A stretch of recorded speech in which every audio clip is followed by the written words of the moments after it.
The Golden Curse, the legend of King Midas.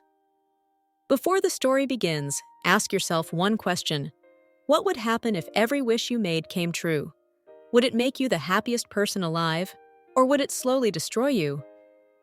If you enjoy classic stories with deep life lessons, subscribe to the channel, turn on the notification bell, and stay until the very end, because this story carries a lesson that matters more today than ever before.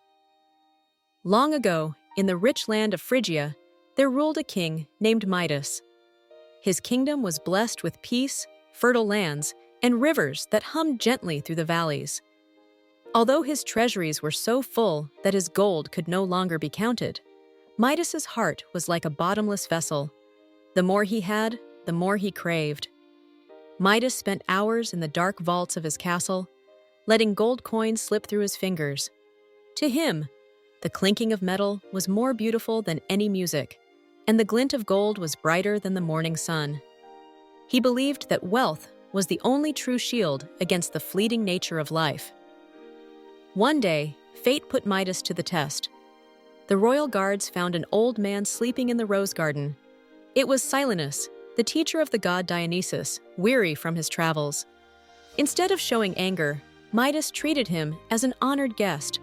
For 10 days and nights, the palace echoed with stories of distant worlds and the secrets of the universe. When Dionysus came to reclaim his companion, he was so moved by the king's kindness that he said, "Ask for whatever you wish, and it shall be granted." Midas did not hesitate.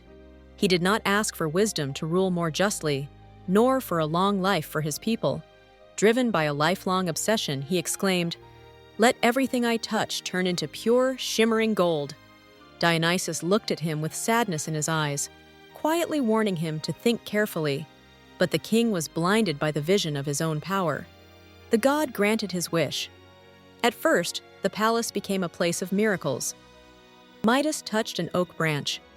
It became heavy and golden. He touched a stone, it shone like a star.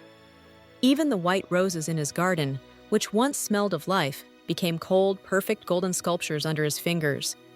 He laughed with joy, believing he had become more powerful than nature itself. But as the sun began to set, the triumph turned into terror. When he felt hunger and sat down to eat, he realized the horror of his gift.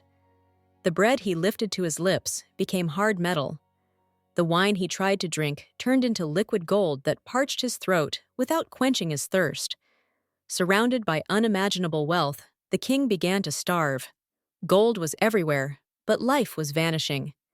In that moment of despair, his daughter ran into the room, the only person he loved more than his treasure. Seeing her father in tears, she rushed to embrace him. Midas screamed, "Stay back!" But it was too late.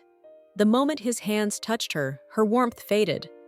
Her smile froze in motionless metal, and her gentle eyes became two cold, glittering stones. That was when Midas finally understood the terrifying truth. Gold cannot love. Gold cannot embrace you back. Gold is nothing but a cold monument to greed.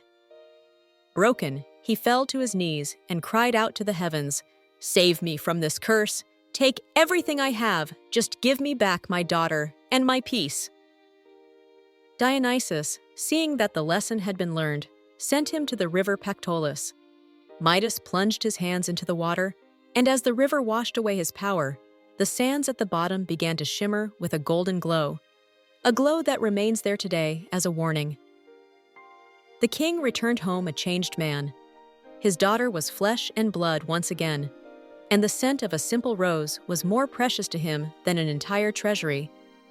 Midas no longer measured success by the amount of his money, but by the peace in his soul, the laughter echoing through the halls, and the wisdom to cherish the intangible. The story of King Midas reminds us that not everything that shines is valuable, and that the greatest riches are often already in our hands, if only we learn to see with our hearts, not just our eyes. If you enjoyed this story, leave a like, share your thoughts in the comments. What do you believe true wealth is? And don't forget to subscribe for more timeless stories that change the way you see the world. See you in the next story.